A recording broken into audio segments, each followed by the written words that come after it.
vou falar-vos um pouco acerca de nós sermos submersos pelo Espírito de Deus, ou nós sermos mergulhados pelo Espírito de Deus e por fogo.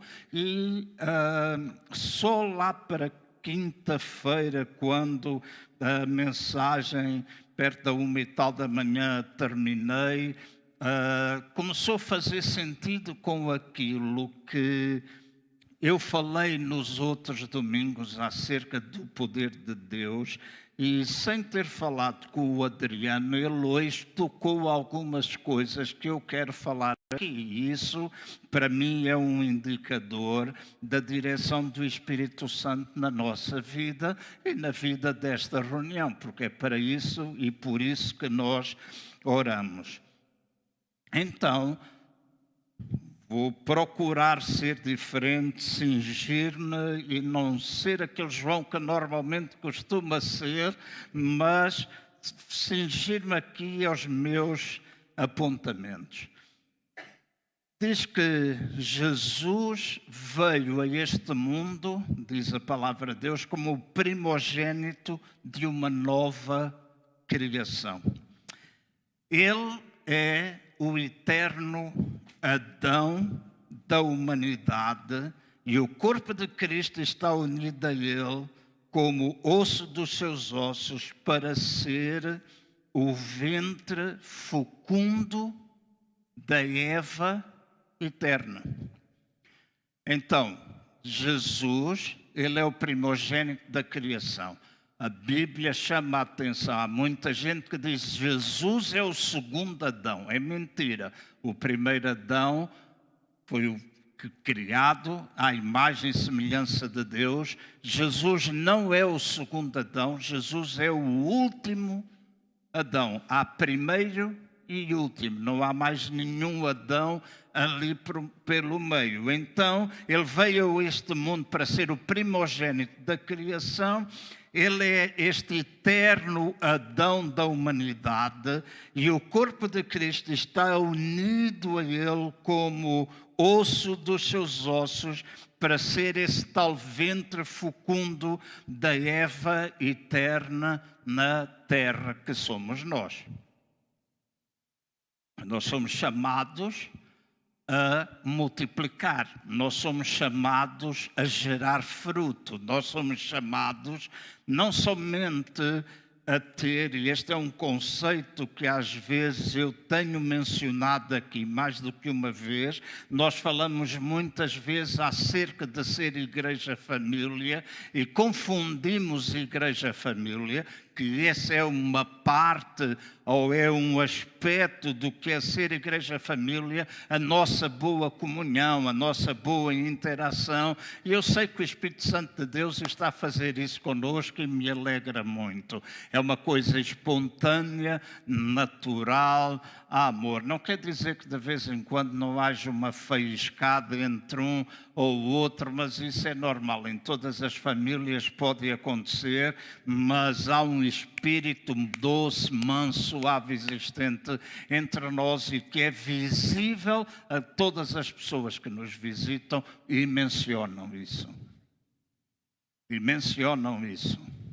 Então, a vida eterna, de acordo com aquilo que está escrito em João 17,3, e os irmãos não precisam abrir, a vida eterna, de acordo com a palavra de Deus, é conhecer a Deus e conhecer a Jesus Cristo, o Filho.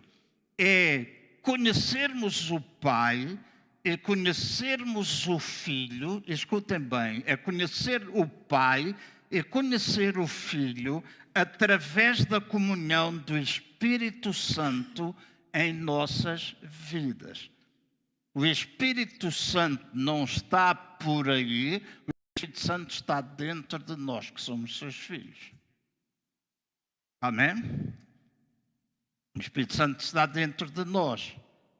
O profeta João, ele anunciou que a graça que viria até nós através de Jesus Cristo. É a graça que veio até nós. E nós muitas vezes mencionamos graça como favor imerecido, e a nossa salvação tem a ver com isso, um favor imerecido. Éramos nós que merecíamos estar lá na cruz, éramos nós que merecíamos ser condenados, éramos nós que merecíamos estar completamente afastados, mas através da graça, através do favor imerecido de Deus, nós podemos restabelecer a nossa comunhão com o nosso Pai através da pessoa de Jesus Cristo. Mas nos dias de hoje, enquanto filhos de Deus que nós somos, a graça é mais do que um favor imerecido. A graça é um poder que nos capacita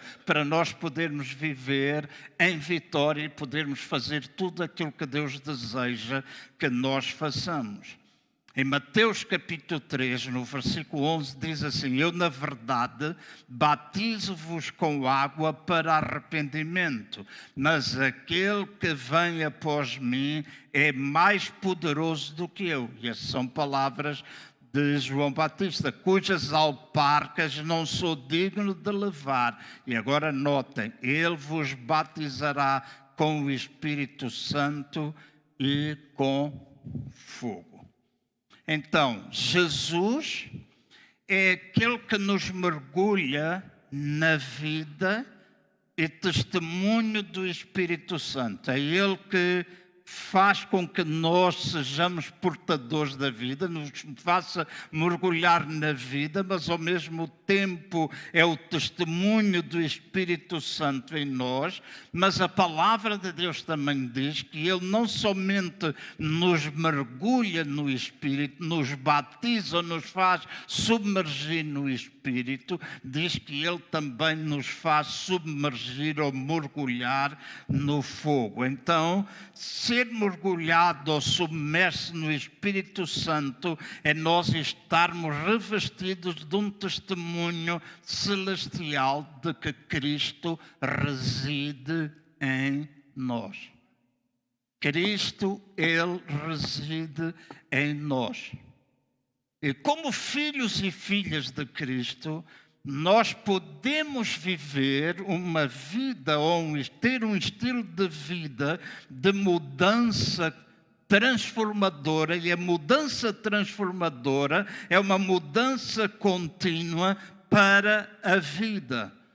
E o Espírito Santo sempre nos irá ensinar, porque está escrito que Ele é o nosso professor, a como é que eu e vocês podemos viver mergulhados nessa vida e alcançarmos a plenitude que Deus deseja que nós alcancemos. Ele não tem para nós uma vida medíocre.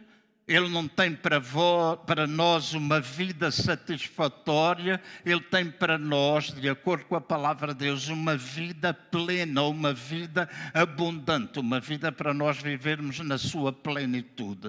Enquanto seres humanos, muitas vezes nós temos dificuldade em que isso aconteça, mas a sua graça, ela nos ajuda. E à medida que nós percebemos que nós estamos mergulhados no Espírito, à medida que nós percebemos que estamos mergulhados no fogo, então nós não precisamos evidências exteriores para atestar a presença contínua de Deus na nossa vida.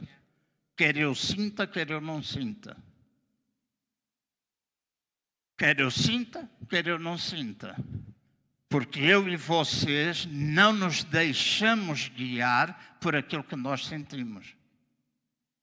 Porque se a nossa vida cristã é vivida baseada em sentimentos, então nós andaremos sempre em cima e em baixo, porque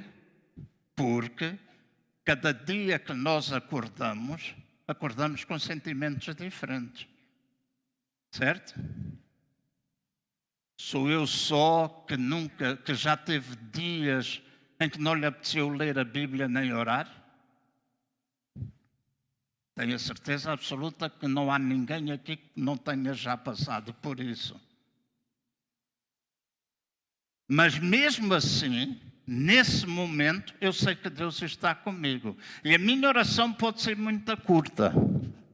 Pode ser mesmo muito curta. Deus, não me apetece. Não sei o que é que eu hei de dizer, mas eu sei que tu és comigo. Eu sei que tu me acompanhas, eu sei que tu estás em mim.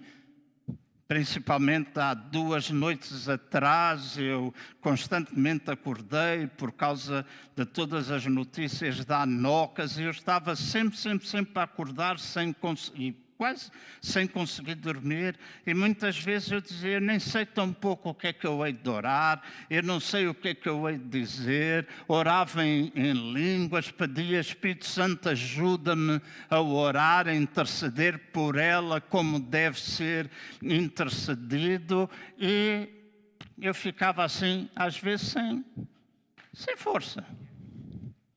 Então, acontece isso, então, nas nossas vidas, que sintamos ou não, nós sabemos que Deus está dentro de nós pelo Espírito Santo. Então, podemos viver essas vidas transformadoras, mergulhadas na plenitude da vida.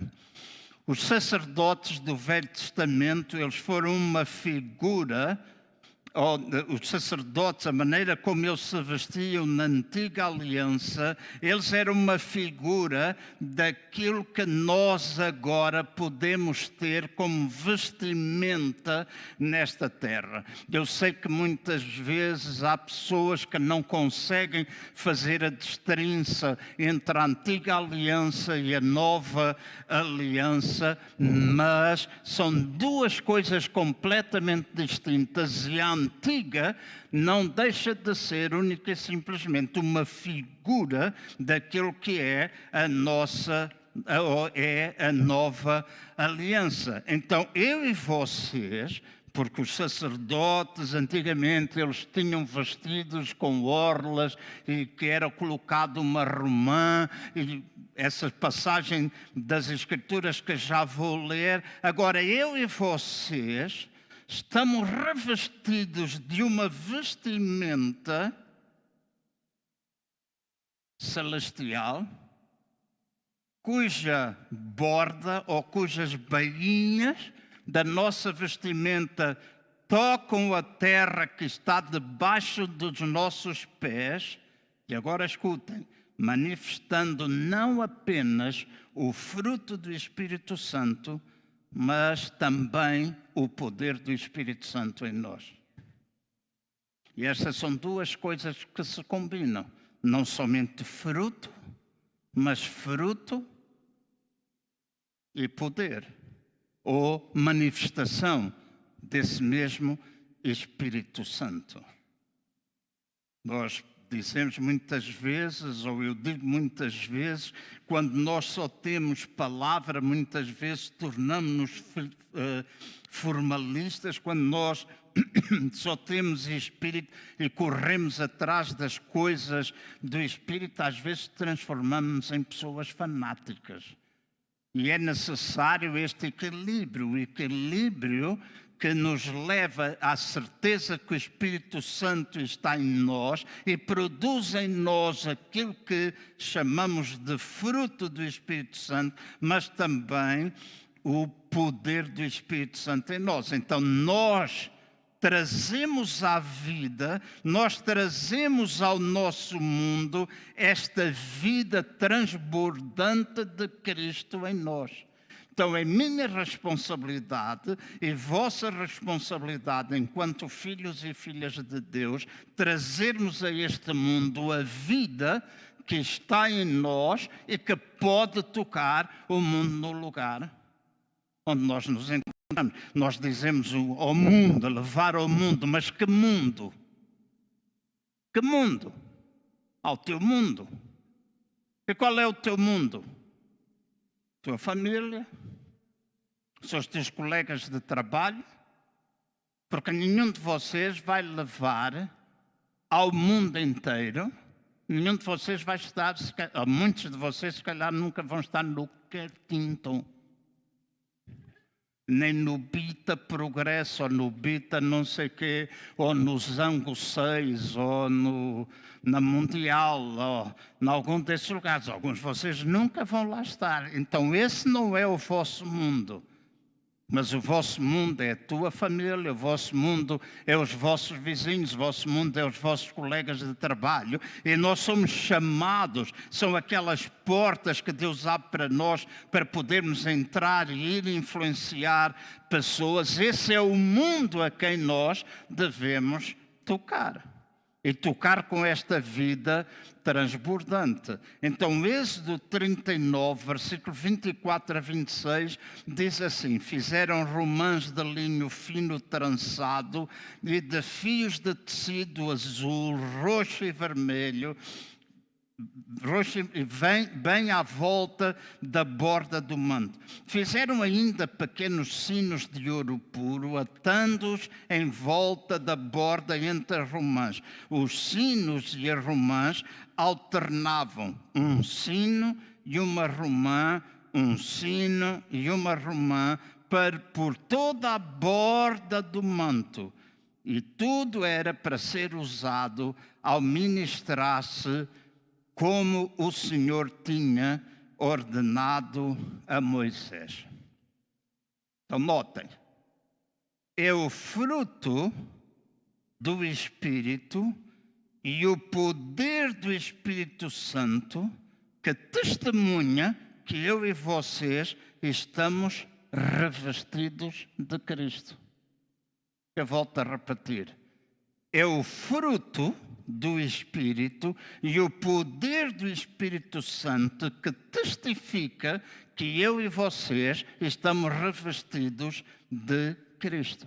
Em Gálatas, no capítulo 5, versículos 22 e 23, diz assim: o fruto do Espírito é amor, alegria, paz, longanimidade, benignidade, bondade, fidelidade, mansidão, domínio próprio. Esses são os frutos do Espírito. Então essa é uma parte que eu e vocês, apesar das dificuldades que nós às vezes sentimos, somos chamados a manifestar no nosso mundo.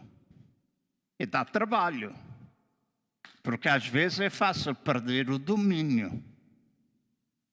Para vocês não, mas para mim é. Para mim às vezes é. Às vezes dá vontade de apertar o pescoço a alguns, ou dar um par de chapadas. Epá, vai lá e cresce. Né? Todos nós temos esse impulso. Mas é nessa altura que nós todos somos chamados ao exercício, por exemplo, do domínio próprio. Benignidade, bondade, alegria. Quando nós não temos motivo para nos alegrar, paz, quando tudo na nossa mente anda em confusão e às vezes a nossa mente está um verdadeiro turbilhão. Mas porque estamos revestidos de Cristo, está escrito: tu conservarás em paz aquele cuja mente está firme em ti, porque confia em ti. Então, no meio do turbilhão das coisas que acontecem na nossa vida, ao confiarmos em Cristo, ao sabermos que estamos revestidos dele, ele pode levar a nossa mente até à paz, até ao descanso.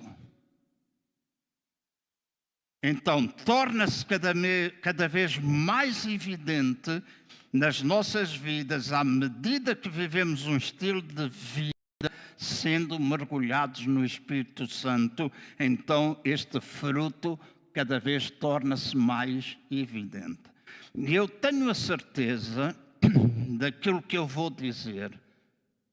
Sempre que eu e vocês passamos tempos de boa e íntima, de tempos bons e de profunda intimidade com Deus, quando a gente acaba esse tempo, tudo é mais fácil.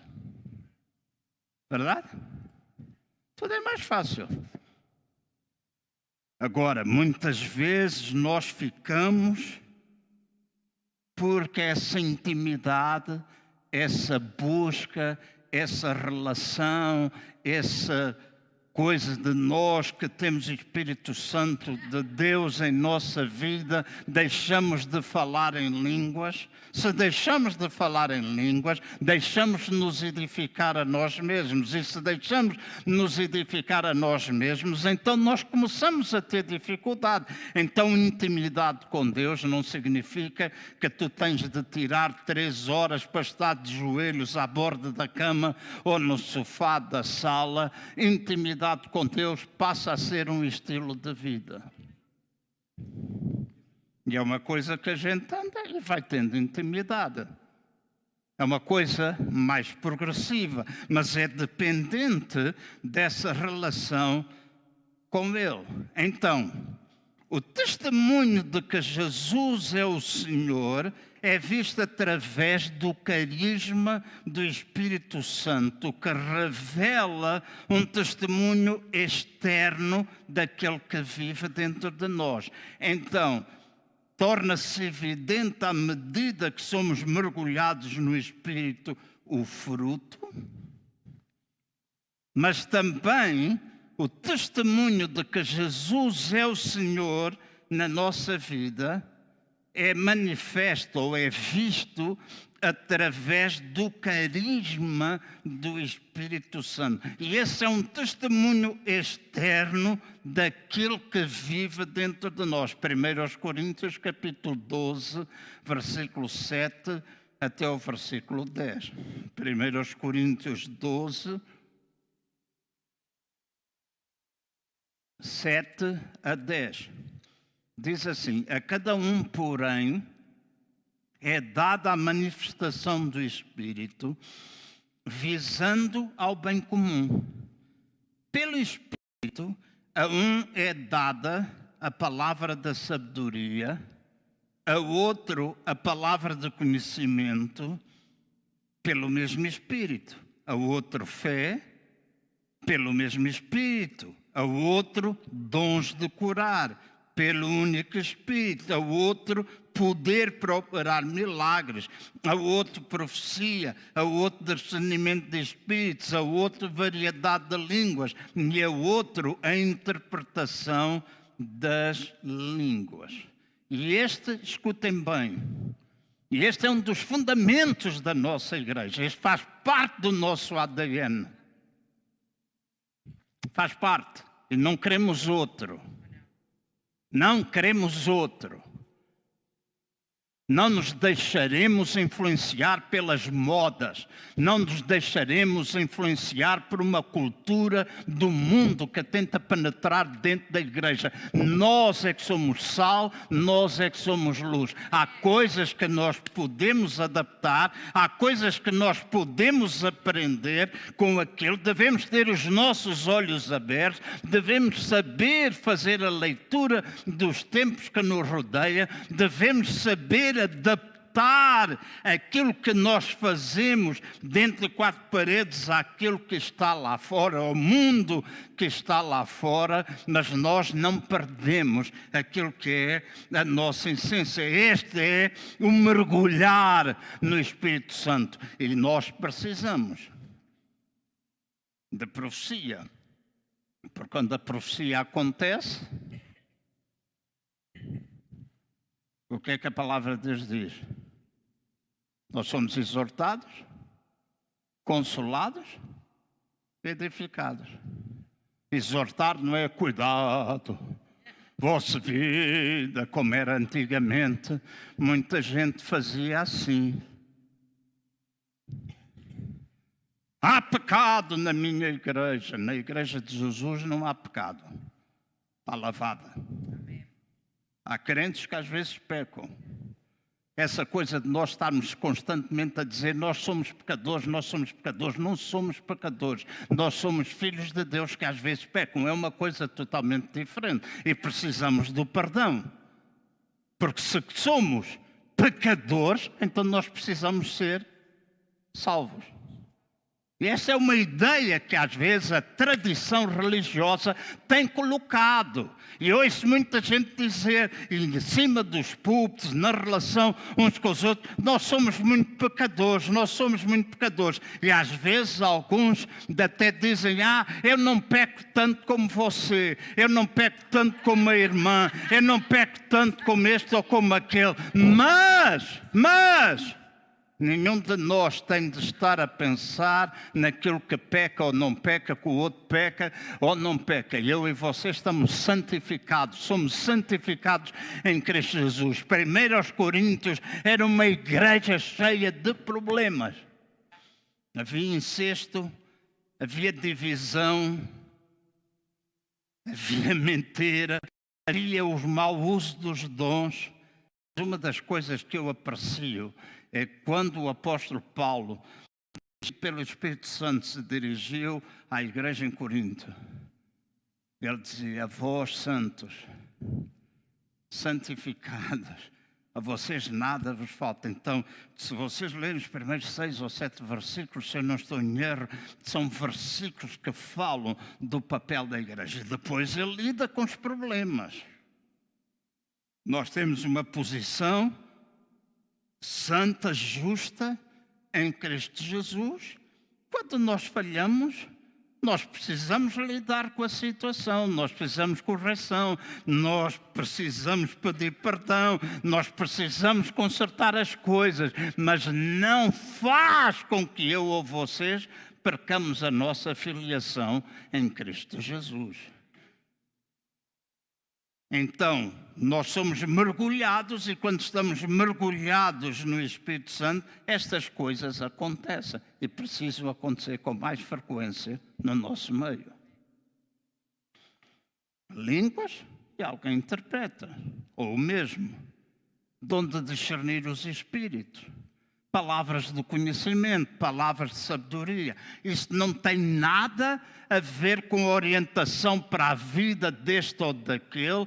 Quando eu andava no Instituto Bíblico e no outro dia falava, lembrava, porque a Teresa foi minha colega, todos nós que estávamos ali éramos solteiros na sua maioria e as mulheres ou as alunas juntavam-se muitas vezes num quarto. Havia uma rampa que nos levava ao refeitório, à cozinha e ao refeitório, e elas juntavam-se num quarto, não sei qual era o quarto, ficava ali perto da rampa, e nós rapazes íamos para lá colocar. Eu não ia, porque na altura eu namorava, mas muitos rapazes iam para lá, e depois havia profecias, ou profetadas, como eu digo, em que elas profetizavam umas às outras. Tu vais casar com este, tu vais casar com aquele. Não sei. Profecia não tem nada a ver com isso. Tu casas com quem tu gostas. Deus nunca te vai obrigar a casar com alguém que tu não gostas.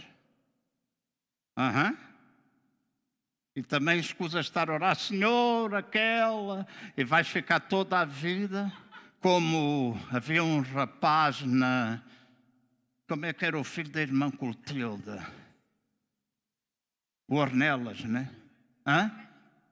Isolino, Canelas. O Canelas era daqueles que quando a gente dizia, então Canelas, quando é que tu casas? Ele só dizia, deixa-as poisar.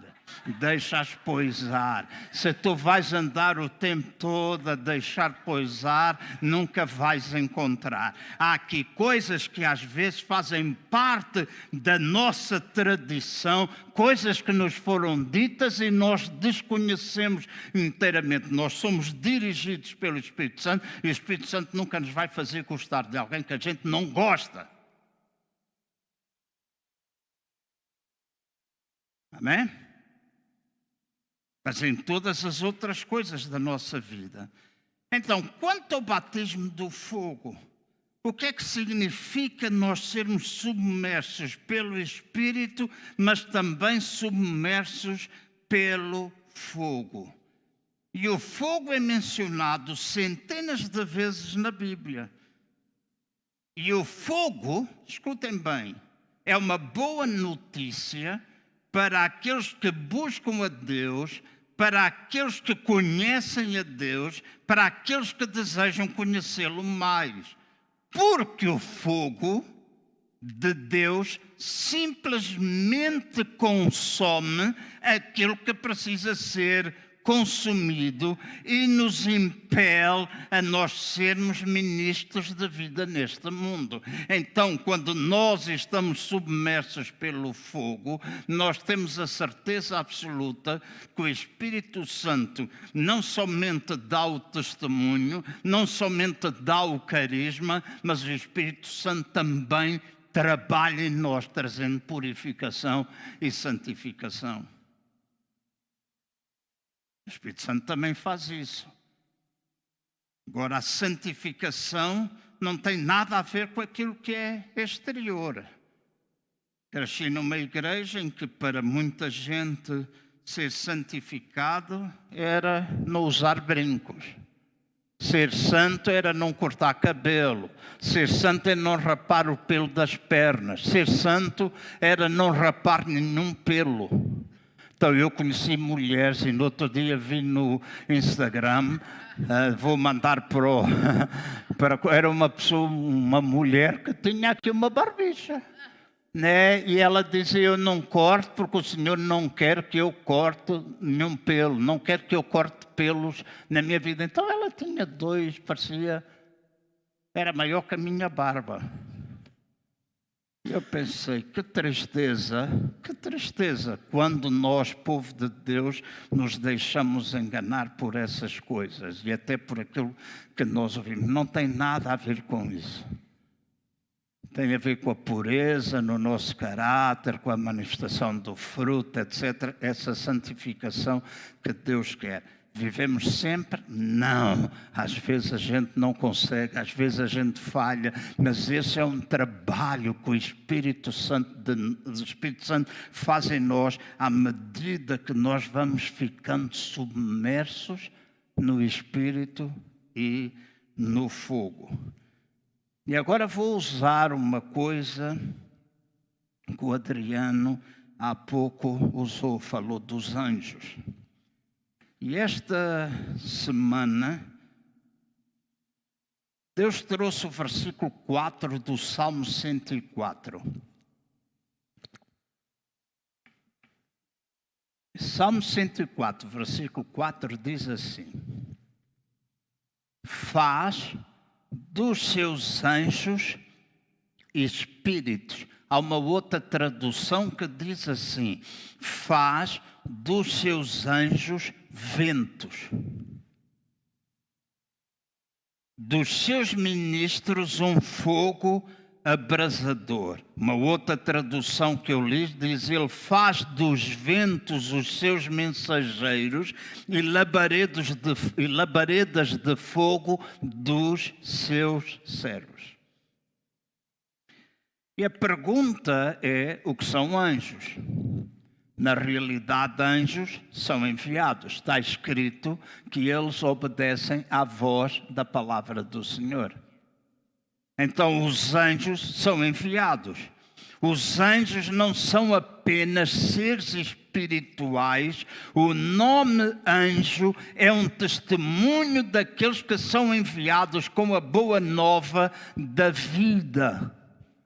E agora escuta, como filhos e filhas de Deus em Cristo, nós somos chamados e somos enviados a trazer a vida de Deus ao nosso mundo. Nós somos enviados pelo Espírito de Deus a ministrar. Nós somos enviados pelo Espírito de Deus a transmitir ao mundo a vida. Nós estamos cheios desse poder de Deus, nós estamos revestidos desse poder, portanto eu e você somos chamados a ministrar vida ao nosso mundo. E como ministros, nós somos adoradores, nós participamos da sua presença, nós participamos do seu propósito e devemos ser tanto um testemunho do Espírito quanto um testemunho do fogo. Então, anjos são enviados. Eu já ouvi algumas vezes as pessoas dizerem assim: você foi um anjo que Deus mandou até mim. Vocês nunca ouviram? E às vezes nós pensamos, anjo é aquele ser que a gente pinta e põe nos postais com asinhas e que anda por aí a voar e que são seres meramente espirituais. Porque eu e tu somos enviados, somos portadores da vida, nós muitas vezes somos anjos que ministram a vida das outras pessoas. Não é uma teologia nova, não é uma forma nova, não é uma invenção do pastor João, é aquilo que está escrito na Bíblia. Eu e vocês somos enviados, os anjos são enviados, são ventos que levam e obedecem à palavra. Eu e vocês, sempre que obedecemos essa palavra e podemos ir ministrar, podemos enviar uma mensagem, podemos fazer um telefonema, podemos tocar, podemos ir orar, somos como que anjos, ventos usados por Deus para tocar a vida das outras pessoas. Por isso diz aqui que Ele faz dos ventos os seus mensageiros, Ele faz dos anjos os seus mensageiros. Quem é mensageiro? Eu e tu. Mas também diz que faz dos seus servos labaredas de fogo. E vamos deixar o fogo para outra altura. Em Hebreus capítulo 12, verso 28 e 29, diz assim: portanto, tendo recebido um reino que não pode ser abalado, retenhamos a graça pela qual servamos a Deus de modo agradável, com reverência e temor, porque o nosso Deus é um fogo consumidor. Então nós superamos as coisas que tentam abalar a nossa vida pelo poder de um reino que é um reino inabalável de Deus em nossos corações. O reino que está em mim, o reino que está em ti, é um reino inabalável. E a palavra de Deus diz que é um reino sempre crescente. Então, quando nós buscamos este reino inabalável, é o fruto da presença manifesta de Deus em nossas vidas. Quando nós buscamos a Deus, quando nós o encontramos e vivemos a partir da sua presença, isso torna-se essencial para a minha e para a vossa vida. Torna-se essencial. Então, nós devemos, escutem, encontrar Deus no dia a dia das nossas vidas para trazer a sua presença sobrenatural para o nosso mundo cotidiano. Eu repito, eu e vocês devemos encontrar Deus no dia a dia das nossas vidas para trazer a sua presença sobrenatural para o nosso mundo cotidiano. Porque quando nós carregamos a presença de Deus e chegamos a um lugar onde às vezes Deus não é visto, ou nem tão pouco reconhecido, nós somos portadores da sua presença. Eu digo isto e acontece muitas vezes. Eu dizia isto à Ana e às vezes ela dizia, chegou-me a dizer isso uma ou duas vezes. Agora já não diz, foi vivenciado muitas vezes. Mas muitas vezes eu dizia, esta loja está vazia, se eu entrar daqui um bocado está cheia. Uma outra vez ela disse, convencido. É convencido. Aqui não se trata de convencido.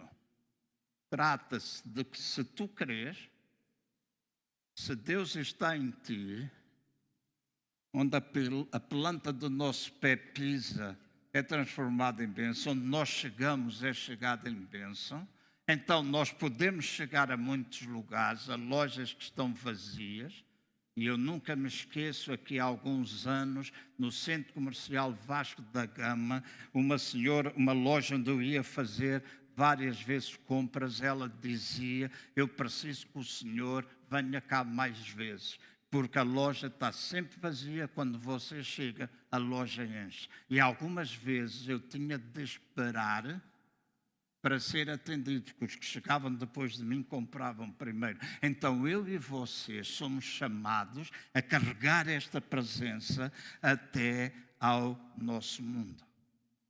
Êxodo 3, versículo 1 a 5 diz assim: e apacentava Moisés o rebanho de Jetro, seu sogro, sacerdote em Midian, e levou o rebanho para além do deserto e chegou ao monte de Deus, a Horeb. Escutem, um deserto é um lugar árido e difícil para cuidar de ovelhas. E diz que Moisés levou as ovelhas para além do deserto, e eram as ovelhas do seu sogro. Ele passou por um lugar árido, ele passou por um lugar onde as ovelhas tinham dificuldade em alimentar-se, porque no deserto não há alimentação para a ovelha. Mas ele passou por aquele lugar, foi para além do deserto, e a Bíblia chama a minha e a vossa atenção, porque foi nesse lugar, no lugar do deserto, que Moisés descobriu a chave para a presença fresca de Deus em sua vida. Então foi naquele lugar que Moisés encontrou a presença consumidora de Deus, que detinha a chave para a autoridade na vida de Moisés como instrumento de Deus para a libertação de Israel. Foi naquele lugar do deserto. E às vezes eu e vocês passamos o deserto e não entendemos nada, refilamos, reclamamos, maldizemos a vida, maldizemos a sorte, maldizemos tudo, maldizemos a igreja, maldizemos o pastor, maldizemos o irmão, maldizemos o patrão, maldizemos toda a gente. Mas às vezes é na passagem pelo deserto que eu e vocês encontramos a chave purificadora e de autoridade para nós sermos instrumentos de Deus usados para a libertação, não do povo de Israel enquanto nação, como foi com Moisés, mas como instrumentos para a libertação na vida das pessoas que estão ao nosso redor. Nós somos chamados para isso, nós podemos fazer isso. E no verso 2 diz: e apareceu-lhe o anjo do Senhor numa chama de fogo do meio de uma sarça. E olhou, e eis que a sarça ardia no fogo, e a sarça não se consumia. E Moisés disse: agora me virarei para lá, e verei esta grande visão, porque a sarça não se queima. E vendo o Senhor que se virara para ver, bradou Deus a ele no meio da sarça e disse: Moisés, Moisés. Respondeu Moisés: eis-me aqui, Senhor. Escutem, eu vou terminar. A presença de Deus na sarça inspirou Moisés a abandonar o que estava a fazer para descobrir o que Deus queria que ele fosse e fizesse. Porque Moisés andava na busca disso. Há pouco o Adriano dizia: nós queremos mais. Nós queremos mais, eu quero mais. E nestes últimos tempos, talvez no último ano, mais do que nunca, eu tenho pedido a Deus revelação do que é que Deus quer para mim neste capítulo da minha vida.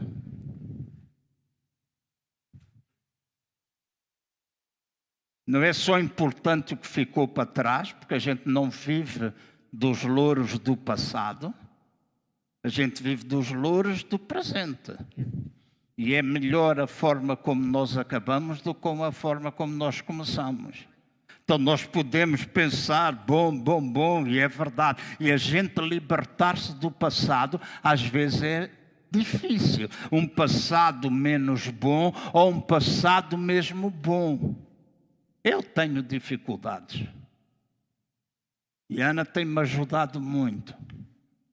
Ela tem-me ajudado muito, porque às vezes parece que eu vou lá e era aquela conversa do chacha.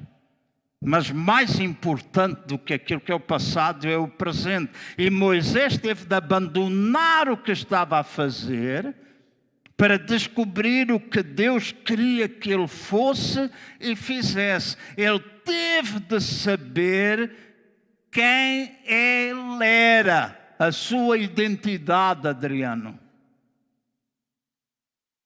E quando ele descobriu a sua identidade, quando ele descobriu quem ele era, ele passou a descobrir, ou ele passou a saber o que é que deveria fazer na vida.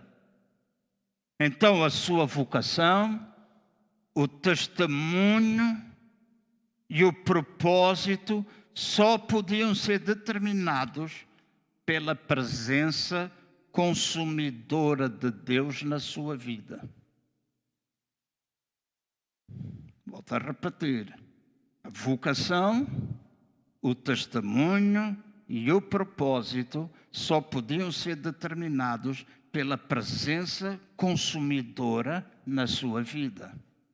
Aquele fogo que arde. E quando ele se virou para olhar, Deus chamou por ele e disse: não te chegues para cá, tira os sapatos dos teus pés, porque o lugar em que tu estás é terra santa. Então a vida normal de Moisés transformou-se na vida santa do propósito de Deus, porque Deus estava presente no lugar onde Moisés estava, e ele não podia estar ali com sapatos feitos pelas mãos dos homens. Ele agora tinha de estar calçado ou sem sandálias no lugar que era santo, o solo santo, feito pela presença de Deus. E naquele lugar ele assume o seu propósito de ser o libertador de Israel. Da mesma maneira como Moisés precisava de um encontro com Deus como o seu Deus, nós precisamos de um encontro constante com Deus em nossas vidas. Todos nós devemos saber que não há separação entre nós e Deus. Também precisamos saber que Deus e nós vivemos juntos em todas as coisas. Diz para ti mesmo, não há separação entre mim e Deus. A gente às vezes pensa que há.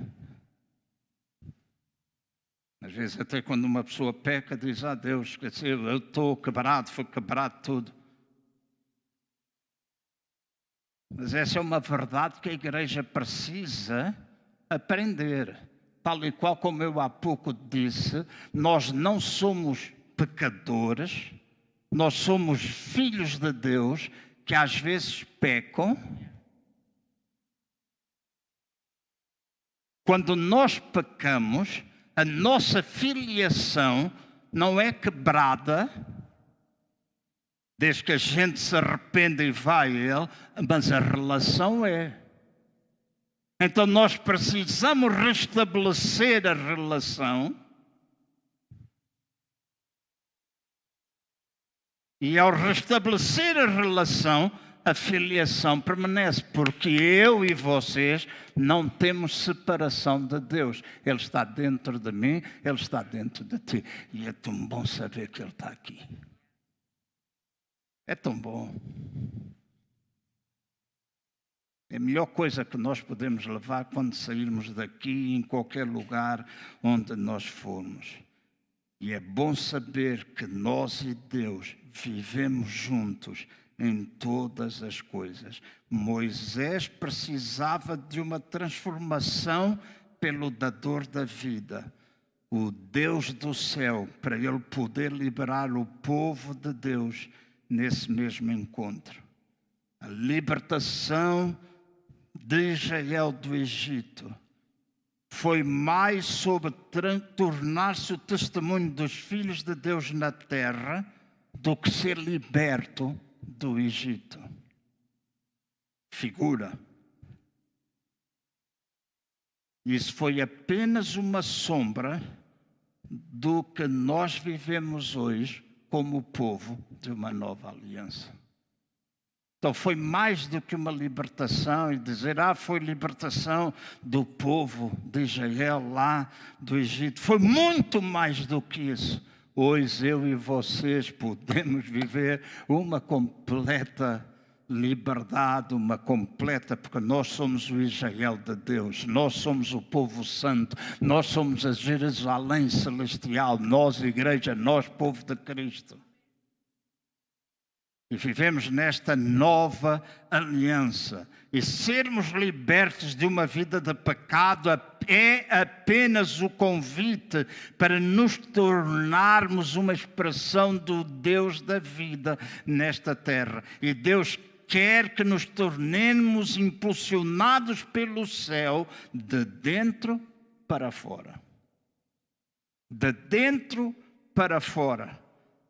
E quando nós somos capacitados por dentro, podemos fazer todas as coisas.